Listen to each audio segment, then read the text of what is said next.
This is a story about a multi-million-dollar movie that probably has the smallest audience in box office history.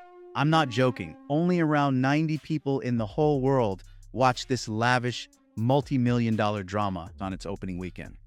I'm talking about 2014's United Passions. Here's what happened.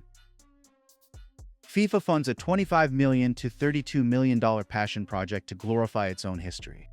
They cast Tim Roth as Sepp Blatter, alongside Sam Neill and Gerard Depardieu.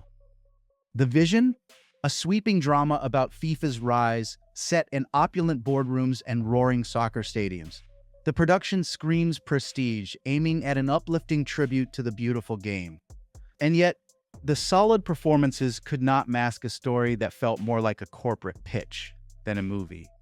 Roth delivers intensity, but the script gives him little to work with. The audience could see that United Passions was nothing more than a self-serving PR project, and didn't bother turning up to watch the self-funded vanity film.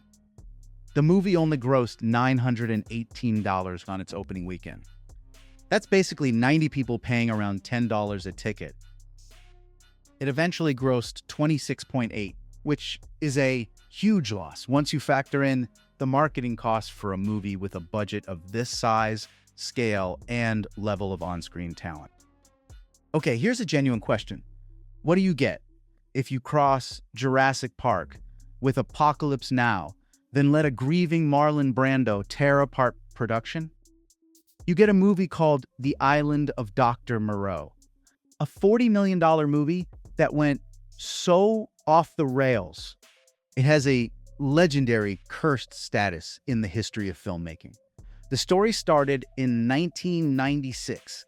Marlon Brando, Val Kilmer, Ron Perlman, and David Thewlis all starred in a movie called The Island of Doctor Moreau. It was a chilling sci-fi tale of a scientist creating human-animal hybrid creatures on a remote island.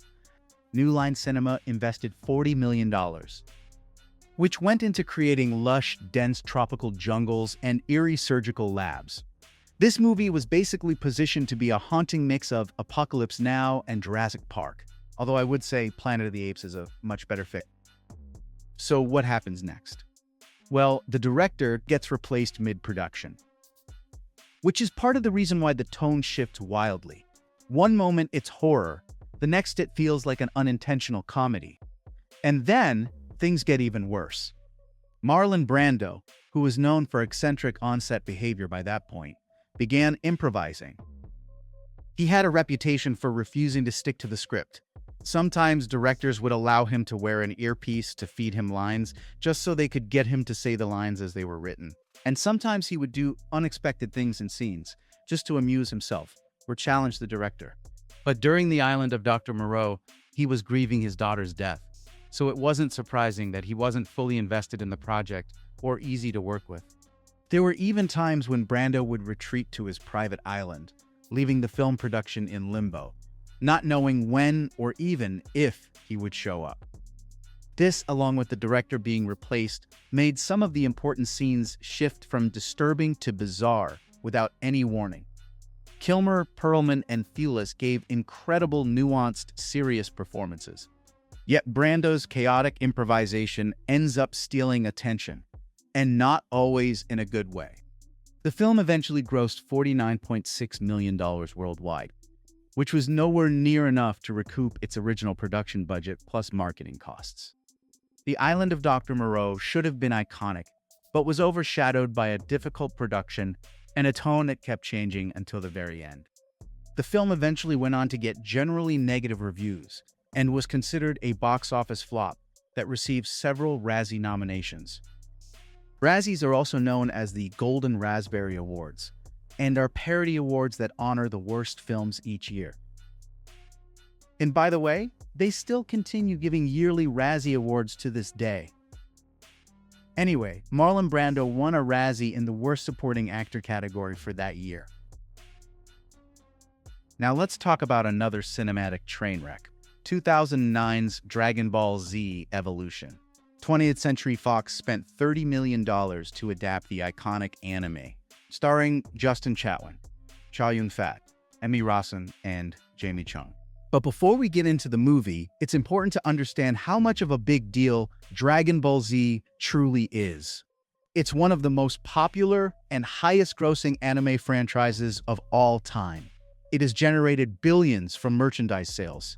It has over 800 episodes across multiple series and has a global fan base in the millions.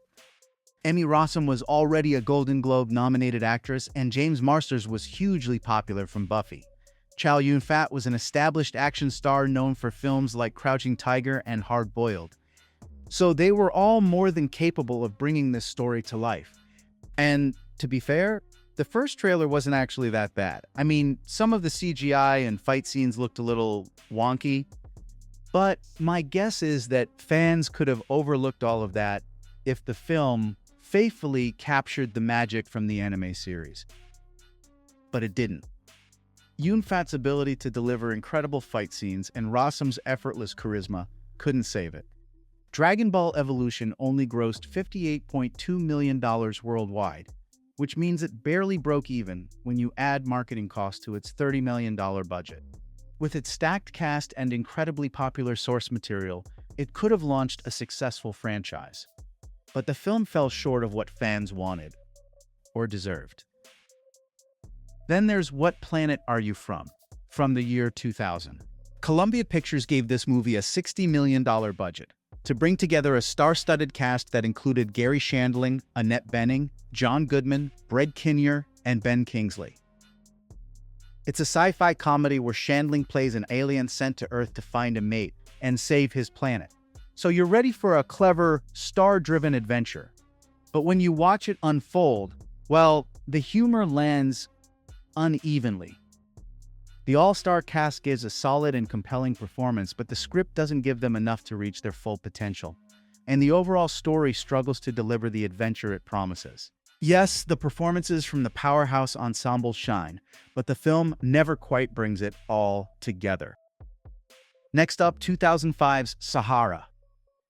Paramount shells out $130 million, bringing in Matthew McConaughey, Steve Zahn, Penelope Cruz, and William H. Macy. The concept?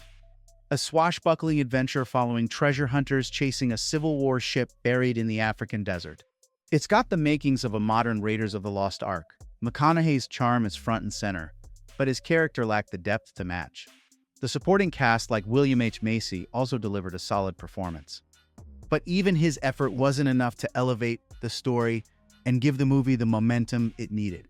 Sahara ended up only grossing $119 million worldwide, not enough to cover its production budget, let alone marketing. And all of that on-screen talent? Wasted.